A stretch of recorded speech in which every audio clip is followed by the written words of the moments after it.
My name is Jonathan Vellapah and I'm standing as the Labour candidate in Harringay ward in the upcoming local elections. Can you tell us a little bit about why you're standing, Jonathan? One of the reasons why I'm standing is I have worked in a various numbers of sector. I've worked in the public, private sector, and at the moment I'm working in the not-for-profit sector. I've also worked for family businesses, and that has enabled me to have a wide-ranging set of skills that I believe I can use as a councillor to further the needs of my community. Okay, Jonathan, thanks for that. Can you tell me a little bit about your vision for Harringay for the next 5 to 10 years? And perhaps what one thing do you think is more important than any other? And what will you do to see that it's achieved? The vision for Harringay is, I feel it's about community engagement. I believe that as working together as a community, we can make improvements in our ward.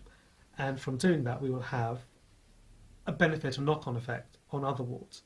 So the improvements we make here, other people feel across the ward and across the borough. In terms of the Harringay vision, I think there are certain things I'd like to mention about, what does it mean to be community? What can we engage with? Because I think when you're talking about the vision, you have to say, right, what is it now? What can we better? I'm going to read a list. It's a very short list. But what I'm talking about improvements in housing. We have had great success with our HMOs.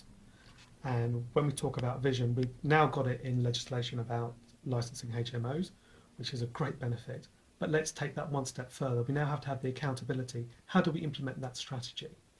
The other thing I'm going to talk about is fewer betting shops along our high street. Again, we have led a campaign on this, and what we need to do now is say, right, we've led the campaign, what do we do with it? How do we make sure there are fewer betting shops? What do we need to change? What's our next step?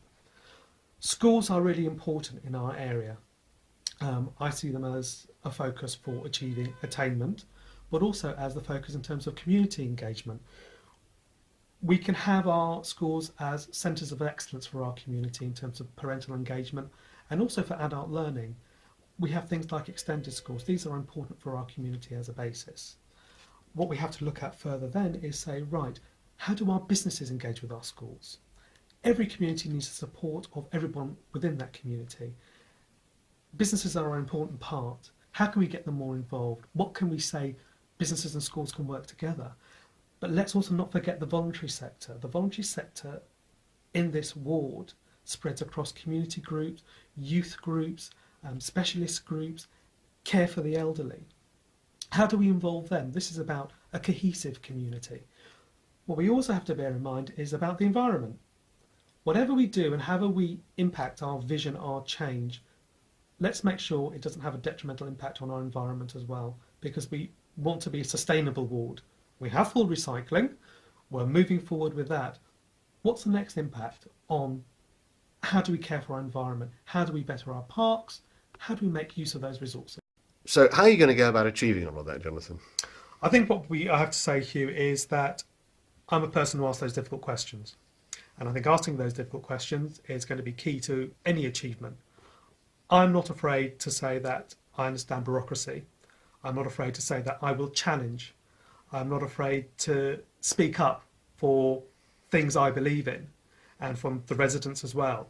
If you want change, you've got to have accountability. I know how the public sector works. I've worked in it. I know how to question officers. I know how to hold them accountable. I'm no standing wallflower, and those people who know me will say, yes, I am going to go there and I'm going to find those answers, even if they're answers that I don't want to hear. And I will make the change and I will fight for that change. Great. What else will you be working to change in Harringay, Jonathan, and how will you go about it? Hugh, within our ward, we've talked about the importance of the voluntary sector and community engagement. What I would like to see within our ward is how we bring those together through partnerships, through working together, through engaging our community groups. They are a great asset to us. On top of that, how we're going to achieve that, I think that when you talk about working in partnership, working with the community, you've got to talk about accountability and you've got to talk about good governance, because that helps people see the positive outcomes that these groups, and whatever you do, whether it's a working party, whether it's a focus group, how it's achieved. Jonathan, what will you be doing to stay in touch with what the residents of Harringay want, what their concerns are? I think here this is about visibility. It's about making yourself known to the community. As 3 local residents, we are highly visible in terms of you are able to contact all of us. We have the new mediums of social media, which is very important. People are using those, and that includes email, but we also have our surgeries. We also have to consider taking our surgeries to the people in the areas, doing street surgeries, making sure they can come and see us, making sure we are there. I think what we also have to remember is that there are a lot of people who, in our community who we don't see. Those who are vulnerable, those who are elderly, care leavers. There are sections of the community who don't have English as a first language. And any communication we put out, or however we communicate with them, we've got to make sure we reach those people as well. The people we hear, the people who come to us, the people we don't hear, the people we have to reach, and make sure that as part of our community, they get a correct service as well. And finally, is there anything else you'd like to add? What I would like to add is that I got involved through the voluntary work I've done to make a positive change. As a secretary to the Safer Neighbourhoods team, as a member of Duckett's Common, as a school governor, and working with the local councillor. All those I see as making positive changes in our community. What do you see in terms of the 3 local candidates is a very active local councillor. Myself and Nora, as 2 local activists, have pushed for change. We have been there in the community. The community asked us to take action on HMOs. We've got that at the legislative level, working in partnership with the MP. You asked us to change licensing on the betting shops. We now have that as a commitment in terms of the Labour manifesto. If you have 3 good, dedicated local Labour councillors, what other changes could we make?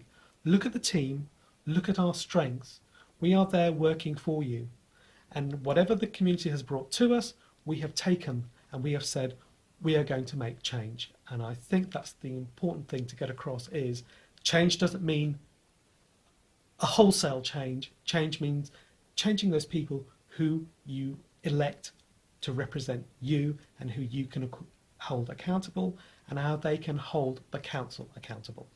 That's great. Thanks very much indeed, Jonathan.